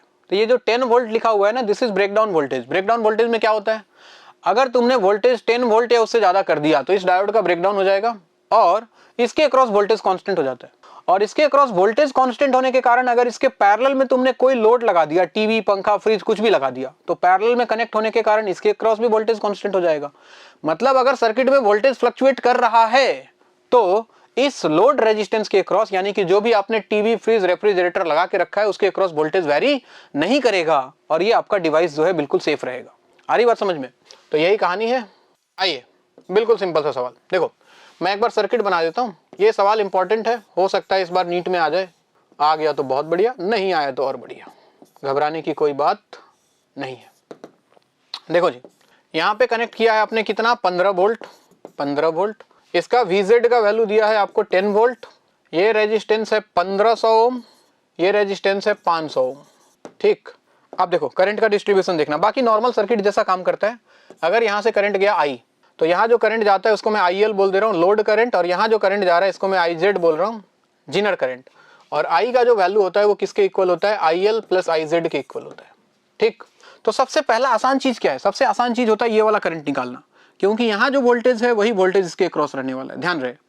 तो IL का वैल्यू कैसे आ जाएगा, IL का वैल्यू आ जाएगा VZ डिवाइडेड बाई ये रेजिस्टेंस कितना है 1500 ओम, VZ कितना है 10 डिवाइडेड बाई 1500। ठीक है, तो ये वैल्यू देखो कितना आ जाएगा। इसको एक काम करो, आंसर मिली एम्पियर में है ना, मिली एम्पियर में कन्वर्ट कर लेंगे हम, इनटू 1000 से मल्टीप्लाई कर दो, ये मिली एम्पियर में आ जाएगा। ये 2 जीरो से ये 2 जीरो गया, तो ये वैल्यू आ गया तुम्हारा कितना, ऊपर आ गया 100, नीचे है 15, 5 से गया 3, 5 से गया 2, 20 डिवाइडेड बाई 3 मिली एम्पियर, यानी कि IL का वैल्यू आ गया कुछ 6.67 मिली एम्पियर के आसपास। अब देखना लोड करंट निकाल लिया। अब इमेजिन करो 15 वोल्ट में से इसके पास कितना गया, 10 वोल्ट। 10 वोल्ट तो इसने खाया, इन दोनों ने, मतलब पैरेलल में थे। तो बचा किसके पास, इसके पास कितना बचा, 5 वोल्ट। तो 5 वोल्ट इसके क्रॉस जाएगा और यहाँ से करंट कितना जा रहा है, आई। तो आई का वैल्यू कितना आ जाएगा, इसके क्रॉस पोटेंशियल डिफरेंस हो गया 5 और रेजिस्टेंस कितना है 500। सही है, 5 से गया 100 इंटू 1000 कर दो मिली एम्पियर के लिए, तो 0,000 ये वैल्यू आ गया 10 मिली एम्पियर आई का वैल्यू, मेन करंट। हमें क्या निकालना है, Zener current, Zener diode current. ठीक है, तो I इक्वल टू क्या है, IL प्लस IZ, इसको यूज कर लो। तो IZ का वैल्यू किसके इक्वल आ जाएगा, I माइनस IL के इक्वल। I का वैल्यू है 10 और IL हमने निकाला 6.67, तो ये वैल्यू कुछ आएगा 3.33 मिली एम्पियर के आसपास। तो ये सवाल मार्केट में काफी पॉपुलर है और हो सकता है नीट में आ भी जाए, तो option number D is correct. ठीक है, बात आइए क्वेश्चन नंबर 40 की अगर बात करें तो आपको एक लॉजिक गेट दिया हुआ है, ध्यान से देखो। मैं एक बार गेट आप बोलो तो बना दूं, हालांकि बनाने में टाइम बहुत जाने वाला है, बट फिर भी बनाते हैं। देखो, एक नॉट गेट था, उसके साथ एक एंड गेट लगा है, एक और नॉट गेट है, उसके साथ फिर एक एंड गेट है, और दोनों एंड गेट के आउटपुट को हमने क्या किया है, एक और गेट के आउटपुट के साथ, और गेट के इनपुट के साथ कनेक्ट कर दिया है। ये वाई है, इधर ए है, इधर बी है, और ए जो है वो इस वाले एंड गेट का इनपुट भी है, और बी जो है वो इस वाले एंड गेट का इनपुट है। अब ध्यान रहे, ट्रुथ टेबल बनाना है आपको, ए बी वाई। सबसे पहले ए बी का वैल्यू 0 0, फिर 0 1, फिर 1 0, फिर 1 1। इसके लिए वाई का वैल्यू देखना है। आइए देखते हैं। सबसे पहले मैंने क्या किया, ए को 0 लिया, बी को 0 लिया। ध्यान देना, ए 0 तो ये इसको क्या कर देगा 1, बी 0 तो ये इसको क्या कर देगा 1। अब ये 0 यहाँ भी जाएगा और ये 0 यहाँ भी आएगा। 1 और 0 एंड गेट का आउटपुट हो जाएगा 0, 0 1 का ये एंड गेट फिर से आउटपुट 0, और 0 0 पे और गेट आउटपुट देता है 0, तो पहला आउटपुट मिलने वाला है 0। नेक्स्ट अगला लेना है हमें 0 1। ए को लिया 0, बी को लिया 1, 0 को इसने किया 1, इसने 1 को किया 0, ये 1 यहाँ पे गया और ये 0 यहाँ पे आया। ठीक, अब देखो 1 1 पे एंड गेट देगा 1 और 0 0 पे एंड गेट देगा 0, और 1 और 0 पे ये आउटपुट देने वाला है 1, और गेट है ये, तो दूसरा आउटपुट आएगा 1। तीसरा, ये ट्रुथ टेबल बनाना आपको आना चाहिए, अगर ये आता है तो फिर कहानी बहुत आसान लगेगा आपको। तीसरा है आपका 1 0 1 0, इधर 1 इधर 0, तो 1 को इसने किया 0, 0 को इसने किया क्या 1, ये 1 यहाँ पे आया और ये 0 यहाँ पे गया। 0 0 पे इसने अगेन दिया 0, और 1 1 पे इसने दिया 1, और 1 और 0 पे आउटपुट इसका फिर से आया 1, तो 0 1 1, 0 1 1 दिख रहा है कहीं पे, बिल्कुल दिख रहा है। एक और लास्ट चेक कर लो, 1 1, यहाँ पे 1, यहाँ पे 1, यहाँ पे 1, तो 1 को इसने किया 0, 1 को इसने किया 0। ठीक, ये 1 यहाँ पे गया और ये 1 यहाँ पे आया। अब देखो 1 और 0 पे इसने दिया 0, 1 और 0 पे इसने क्या दिया 0, और 0 0 पे इसने क्या दिया 0, तो आउटपुट आ रहा है इसका 0 1 1 0, 0 1 1 0। अगर ऑप्शंस में चेक करें हम, एक ही ऑप्शन दिख रहा है आपको, ऑप्शन नंबर ए, 13। तो अगर ट्रुथ टेबल बनाना आता है तो ऐसे सवाल तो बहुत आसान होते हैं। सो option number A is correct. Question number 41 की अगर बात करें तो कहानी फिर से वही दिख रही है आपको। देखिए इस बार ग्राफ बना के दिया है, वही आउटपुट वाली कहानी है। 2 नॉट गेट दिख रहा है, ये रहा 2 नॉट गेट, और दोनों नॉट गेट के आउटपुट को उसने क्या किया, एक और गेट का, और नहीं सॉरी नॉर गेट, ये नॉर गेट देखो यहाँ पे गुंडी लगा है, ये 0 वाला, ये y है, ये a है, ये b है। चलिए चेक करते हैं, ट्रुथ टेबल बनाते हैं। a b y, यहाँ से आंसर आ जाएगा। इसको लिया 0, इसको लिया 0, इसको 0, इसको 1, इसको 1, इसको 0, इसको 1, इसको 1। आइए चेक करते हैं। एक काम करते हैं, इनपुट को इनपुट के हिसाब से लेते हैं ना। सबसे पहले देखो, सबसे पहला इनपुट दिख रहा है आपको 1 1, हाई इनपुट मतलब 1 1। दूसरा इनपुट दिख रहा है देखो 0 0 0 0। तीसरा इनपुट दिख रहा है आपको, इसका 0, इसका 1, इसका 0, इसका 1 0 1। उसके बाद दिख रहा है 1 और 0, 1 और 0, और एक ले लें 1 0 के बाद 1 1 वापस से रिपीट हो रहा है, तो इसके बाद कहानी समझ में आ जाएगा। इसके बाद फिर से 1 1 आ जाएगा। आइए चेक करते हैं। सबसे पहले यहाँ 1, यहाँ 1, तो इसने किया इसको 0 0, और 0 0 पे और गेट होता तो 0 देता, लेकिन ये नॉर गेट है तो ये 1 देगा, तो पहला आउटपुट 1 आएगा। उसके बाद क्या है, उसके बाद देखो 0 0, यहाँ 0, यहाँ 0, तो 0 को किया 1, 0 को किया 1, 1 1 पे आउटपुट 1 देता, लेकिन नॉर गेट है तो उल्टा देगा, यानी कि 0, तो दूसरा आउटपुट आएगा 0। तीसरा 0 1, ए को दिया 0, बी को दिया 1, तो 0 पे आया ये 1, 1 पे आया ये 0, और 1 और 0 पे ये 1 देता, लेकिन ये वापस से 0 देने वाला है, तो यहाँ भी 0 आएगा। नेक्स्ट, हाँ जी, 1 0, इधर 1 इधर 0, 1 को किया इसने 0, 0 को किया इसने 1, 1 0 पे वापस वही कहानी, 1 मिलता, लेकिन ये फिर से क्या मिलेगा, 0 ही मिलेगा, और फिर से 1 1 रिपीट हो रहा है, तो 1 1 पे तो 1 ही मिलेगा, यानी कि 1 0 0 0 1, देखो 1 0 0 0 1, ये सही बैठ रहा है बिल्कुल, और उसके बाद वापस 0 आने वाला है, तो पहला ऑप्शन तो सही लग रहा है, ये गलत लग रहा है। देखो 1 के बाद 0 0 0 आना चाहिए था, तो ए तो मुझे सही दिख रहा है, बाकी ऑप्शंस भी एक बार चेक कर लेता हूं मैं। देखो ये गलत है, 1 0 0 आना चाहिए, 0 1 1 आ रहा है, 1 0 0 0 3 बार आना चाहिए था, ये 2 बार ही आया, ये भी गलत है, सो option number A is correct. तो अगर ट्रुथ टेबल बनाना आता है तो लॉजिक गेट के सवाल तो आप ऐसे ही बना सकते हो, बहुत ज्यादा दिमाग लगाने की जरूरत नहीं है। क्वेश्चन नंबर 42 क्या बोल रहे हैं, देखो थ्योरेटिकल सवाल पढ़ के आंसर देते हैं। Which one of the following statement is true for the velocity v and acceleration a of the particle executing simple harmonic motion? Simple harmonic motion के लिए कौन सा ऑप्शन सही है? सिंपल हार्मोनिक मोशन आपको याद हो तो कहानी समझ में आ जाए। ये मीन पोजीशन है, मीन पोजीशन पे आपको पता है एक्सेलरेशन 0 होता है, वेलोसिटी जो होता है वो मैक्सिमम होता है। एक्सट्रीम पोजीशन पे क्या होता है, वेलोसिटी 0 होता है, एक्सेलरेशन मैक्सिमम होता है। बाकी कहानी पढ़ लो। When v is maximum acceleration is 0, सही बात है, पहला ऑप्शन तो सही है। When v is 0, a is 0, गलत, v 0 तो a maximum. When v is maximum, a is maximum, गलत. Value of a is 0, whatever be the value of v, गलत। तो इसका ऑप्शन ए वैसे ही सही लिख रहा है, तो बहुत ज्यादा दिमाग लगाने वाला सवाल है ही नहीं है। क्वेश्चन नंबर 43 बोल रहा है when the displacement of a particle executing SHM is 1/4 of its amplitude, what fraction of total kinetic energy is the kinetic energy? Displacement यानी कि x का वैल्यू उसने बोला एम्पलीट्यूड का 1/4 है, और आप जानते हो v का वैल्यू होता है ओमेगा अंडर रूट, एसएचएम में आपने पढ़ा होगा A square minus X square. Solve कर लो इसको, omega under root A square minus X के जगह पे ए बाई 4 रखूं तो ये बनेगा ए स्क्वायर बाई 16, तो ये वैल्यू आएगा omega square, omega A square बाहर आएगा, और 16 माइनस 1 हो जाएगा अंडर रूट में कितना 15 बाई 16। तो काइनेटिक एनर्जी अगर मैं लिखूं तो क्या लिखोगे आप, हाफ एम वी स्क्वायर से, यानी कि हाफ एम और इसका स्क्वायर कर दोगे तो omega square A square into 15 by 16, और ध्यान से सोचो तो ये काइनेटिक एनर्जी टोटल, तो k इंटू 15 बाई 16, यानी कि उस समय काइनेटिक एनर्जी जो है वो टोटल काइनेटिक एनर्जी का 15 by 16। So option number B is correct. Very simple question again. Next question number 44 क्या बोल रहे हैं, देखिए a particle is executing SHM according to the equation x equal to 5 cos twice pi t plus pi by 4 in SI units, the displacement and acceleration of the particle at t equal to 1.5। तो सबसे पहले t equal to 1.5 रख के displacement निकाल लो। x का value क्या आ जाएगा 5 cos 2 pi, t के जगह पे 1.5 का मतलब होता है 3 by 2 plus pi by 4, 2 से गया 2, ये बन गया आपका 5 cos 3 pi plus pi by 4, and cos 3 pi plus theta is same as cos pi plus theta, that is minus cos theta। तो ये वैल्यू बन जाएगा -5 cos pi by 4, और cos pi by 4 का वैल्यू होता है बच्चों 1 by √2, तो 5 को √2 से डिवाइड करोगे तो ये वैल्यू ये 1 पॉइंट समथिंग है, इसको डिवाइड करोगे तो 3 पॉइंट समथिंग, निगेटिव में 3 पॉइंट समथिंग आएगा, 3 तो नहीं आएगा एग्जैक्टली, कहीं दिख रहा है, ये देखो -3.54, चेक कर लेना, -3.54 मीटर, ये हो गया डिस्प्लेसमेंट। और एक्सेलरेशन की बात करें तो माइनस ओमेगा स्क्वायर एक्स लगा दो, तो माइनस ओमेगा का वैल्यू ये रहा देखो 2 पाई, तो 2 पाई का स्क्वायर इंटू एक्स, एक्स का वैल्यू कितना है 3.54, तो -4 पाई स्क्वायर इंटू 3.54 मल्टीप्लाई करोगे, देखो ये हो गया 9 पॉइंट समथिंग, 10 मान लेते हैं थोड़ी देर के लिए, तो 10 इंटू 4 हो गया 40, और 40 को 3.5 से मल्टीप्लाई करोगे तो 120 से ज्यादा आएगा, 130 140 के आसपास, बिल्कुल यहीं पे दिख रहा है देखो 140 मीटर पर सेकेंड स्क्वायर प्लस में, तो एक्सेलरेशन का वैल्यू आ गया 140 मीटर पर सेकेंड स्क्वायर। सो आपका आंसर हो जाएगा ऑप्शन नंबर सी।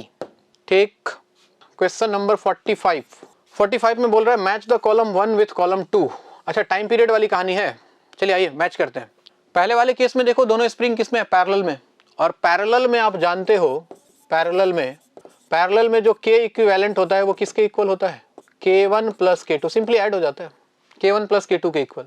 तो पहले वाले केस में अगर a की बात करें तो a का टाइम पीरियड कितना लिखोगे 2 pi under root m by k equivalent, और k इक्विवेलेंट की जगह पे आ जाएगा k1 प्लस k2, तो 2 pi under root m by k1 plus k2। देखो a का ऑप्शन हो गया s, ये हो गया s के साथ।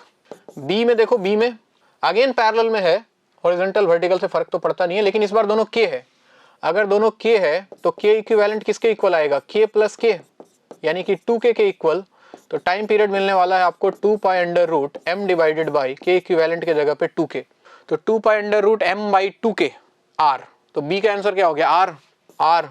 c की अगर बात करें, c की, तो देखो दोनों सीरीज में है, और सीरीज में याद रहे, सीरीज में क्या होता है भाई, सीरीज में k इक्विवेलेंट लिखने का तरीका होता है 1 by k1 plus 1 by k2 basically. तो ये बनता है तुम्हारा k1 k2 divided by k1 plus k2, यहां से निकालोगे आप। तो अगर इसकी बात करें c के टाइम पीरियड की, तो आप लिखने वाले हो 2 pi under root m by k equivalent ये रहा, तो k1 k2 और ऊपर चला जाएगा कितना, k1 प्लस k2, तो 2 pi under root m into k1 plus k2 divided by k1 k2। देखो ये वाला आंसर, यानी कि ऑप्शन p। तो c का टाइम पीरियड हो गया p। और रही बात d की अगर बात करें, अगेन सीरीज में है लेकिन k है दोनों, तो k इक्विवेलेंट का वैल्यू आ जाएगा कितना, k into k divided by k plus k। तो ये वैल्यू आएगा कितना, k बाई 2 आएगा, k स्क्वायर बाई 2k, एक k कैंसिल। तो टाइम पीरियड आ जाएगा 2 pi under root m by k by 2, तो 2 ऊपर चला जाएगा, यानी कि 2m by k, 2 pi under root 2m by k q। अब मिला लो AS देखो एक ही ऑप्शन, देखो पहला सॉल्व करते वहीं से आंसर आ जाता, इतना करने की जरूरत भी नहीं थी। AS BR CP DQ, so option number B is correct, B ये सही है। सिंपल सवाल टाइम पीरियड का आप सभी ने कर लिया होगा। Let's move to question number 46। क्या दिया है, equation of progressive wave y equal to 5 sine 100 pi t minus 0.4 pi x, where x and y are in metre, t is in second. ठीक है, एम्पलीट्यूड ऑफ वेव, एम्पलीट्यूड ये रहा भाई, amplitude हो गया 5 मीटर, पहला सही है।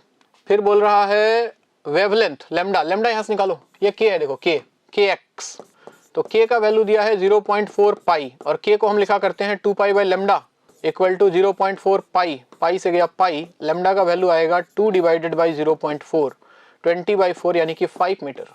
दूसरा स्टेटमेंट भी सही है।